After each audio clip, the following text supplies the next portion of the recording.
ആഗോള അയ്യപ്പ സംഗമത്തിന്റെ ഉദ്ഘാടന ചടങ്ങിൽ വിളക്ക് കൊളുത്തലിൽ ചെറിയൊരു ആശയക്കുഴപ്പം. ശബരിമല തന്ത്രി കൂടി ചടങ്ങിൽ പങ്കെടുക്കുന്നതുകൊണ്ടാണ് ആശയക്കുഴപ്പം ഉടലെടുത്തത്.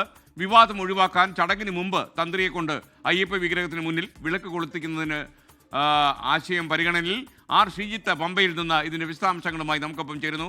ശ്രീജിത്ത്, ഗുഡ് മോർണിംഗ് അഗെയിൻ, പറയൂ. SKN, good morning. ആഗോള അയ്യപ്പ സംഗമത്തിന്റെ ഉദ്ഘാടന ചടങ്ങിൽ ഉദ്ഘാടകനായി മുഖ്യമന്ത്രി പിണറായി വിജയനാണ്. അദ്ദേഹത്തിന് കൊളുത്താനുള്ള വിളക്കാണ് അവിടെ ഉള്ളത്. അദ്ദേഹം ആദ്യം ഈ വിളക്ക് കൊളുത്തിയായിരിക്കും ചടങ്ങ് ഉദ്ഘാടനം ചെയ്യുന്നത്.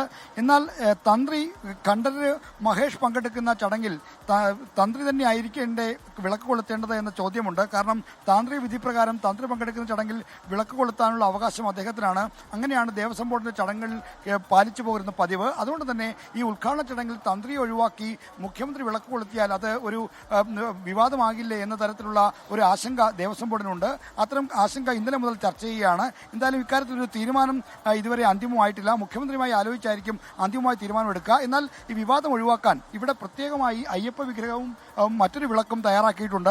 ഈ വിളക്കിൽ ചടങ്ങിന് പ്രാർത്ഥനാ ഗാനത്തിന് തൊട്ട് മുമ്പ് തന്ത്രി കണ്ഠരര് മഹേഷിനെ കൊണ്ട് വിളക്ക് കൊളുത്തിച്ച ശേഷം ചടങ്ങ് ആരംഭിക്കുന്നതാണ് ഇപ്പോൾ പരിഗണനയിലുള്ളത്.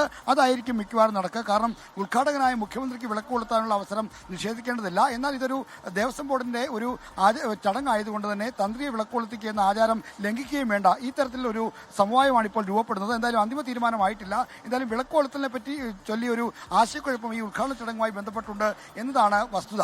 SKN. ലോകത്തെവിടെയായാലും ഏത് സമയത്തും 24 വാർത്തകളും ഓഗ്മെന്റഡ് റിയാലിറ്റി പാക്കേജുകളും എക്സ്പ്ലെയിനറുകളും വിശദമായി കാണാൻ ഞങ്ങളുടെ യൂട്യൂബ് ചാനൽ നിങ്ങൾക്ക് സബ്സ്ക്രൈബ് ചെയ്യാം.